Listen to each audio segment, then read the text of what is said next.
The next contest is fight 5 of the evening. This is a 90 kilograms contest and is sponsored by AP Hall Design and Build. Introducing first, out of the blue corner, fighting out of SBG Rochdale, Phil Wood.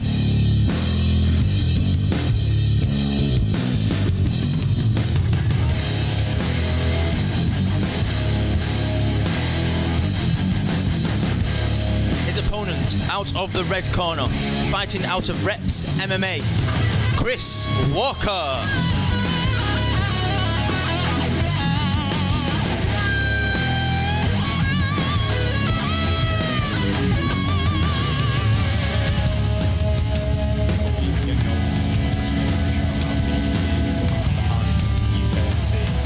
The unsung hero, Jake. And Chris's coach kind of are two of the main men for UKFC, and Chris is the unsung hero, sets up the cage and whatnot.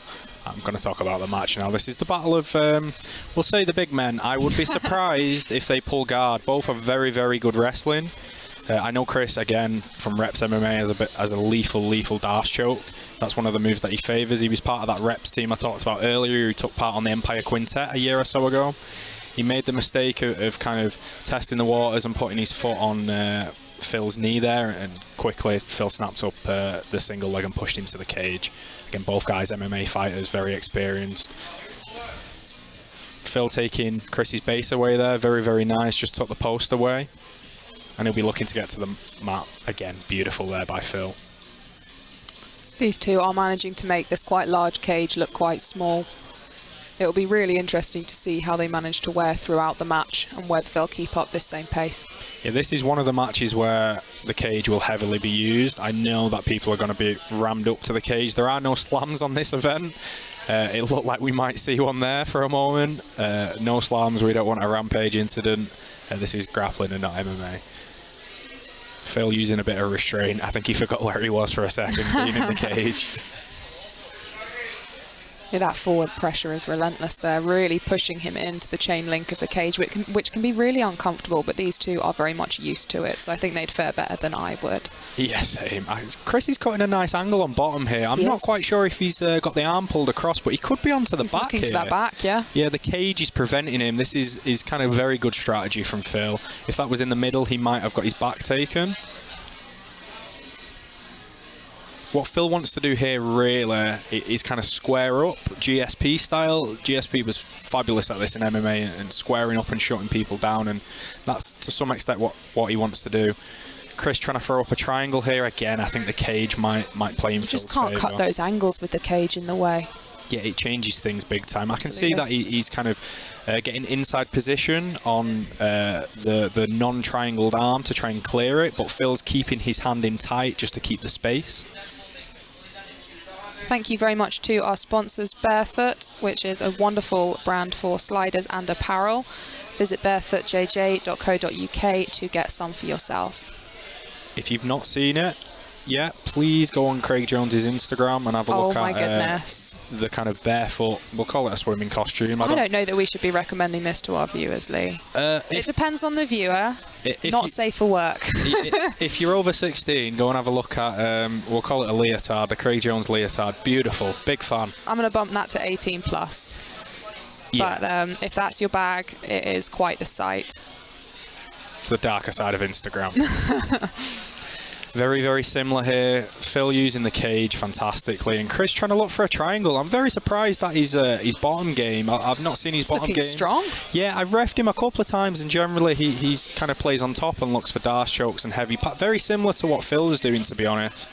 But on the bottom, he's kind of cutting nice angles, looking to take the back, possibly get an arm bar. I'd really love to see this reset in the middle. I'd like to see what he'd be able to do from the bottom if the cage weren't in the way, but he's doing a great job as it is.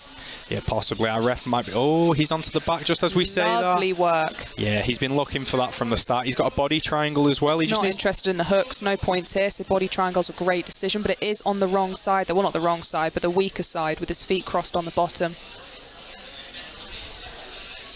Yeah, old school times, people used to say the body triangle on this side was wrong because you can get foot locked, which you can. But I know nowadays it's very rare for people to tap to that. It's hard. Yeah, it's quite hard. People have got like ridiculous flexibility nowadays. I'm not a fan of getting footlocked on that side. I've got dodgy ankles and generally I'll tap, so I avoid it. Again, still right up against the cage. They're difficult to escape.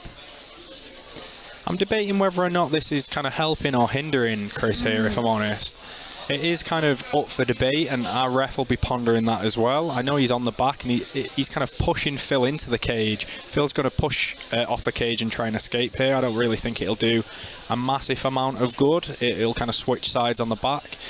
What Chris does have here is a body triangle with inside position with his leg. Tom Halpin's a big fan of that. Yes. If you want to look at kind of a condensed version of the Danaher DVD, I can highly recommend the Halpin Back Attack series on YouTube, where he goes over very similar stuff to what Chris is doing here. Chris has got kind of the straitjacket control of the underarm. He's got a body triangle as well, and occasionally he's switching the body triangled leg to inside as well, because it stops your opponent from switching sides.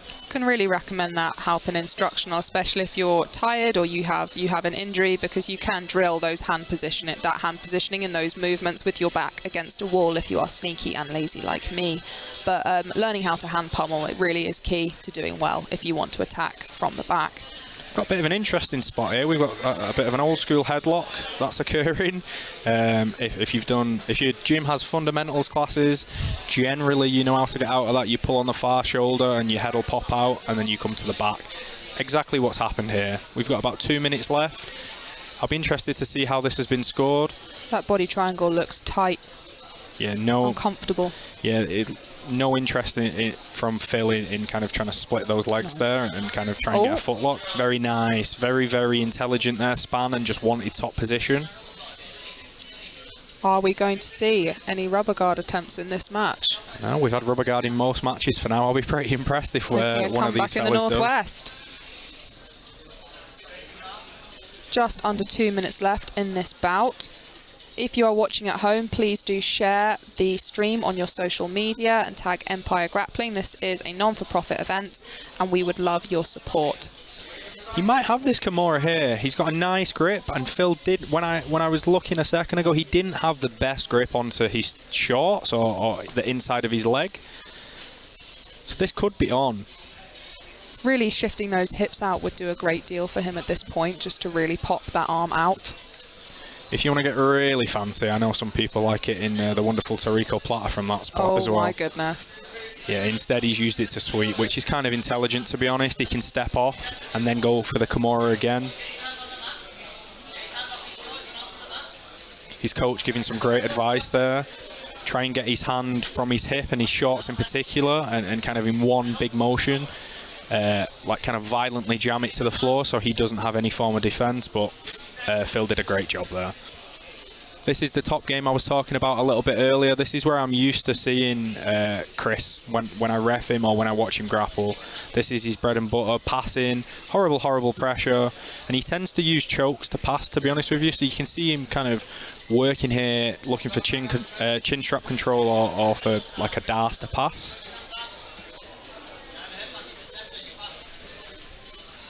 What do you think Phil's best policy would be here, Lee, looking for the submission? I think he'd be best trying to take inside position with his legs, so taking a butterfly position and either kind of looking for leg locks, or I know he's very, very strong on top, so I think his preference is submissions from top, if I'm honest. Only 3 seconds left on the clock, I've just noticed. Yeah, this is an interesting one to score. It's kind very difficult. It's the battle of two halves. Phil was quite dominant positionally at the start, and then Chris towards the end. I think Chris was a little bit more offensive, but we'll see how the judges scored it. Again, if you're enjoying the stream, this is a free event. We'd love to do one of these again soon. If you can donate £1 or any form of money, we would greatly appreciate it, and we will try and do another one this year. Your winner by unanimous decision, out of the red corner, Chris Walker.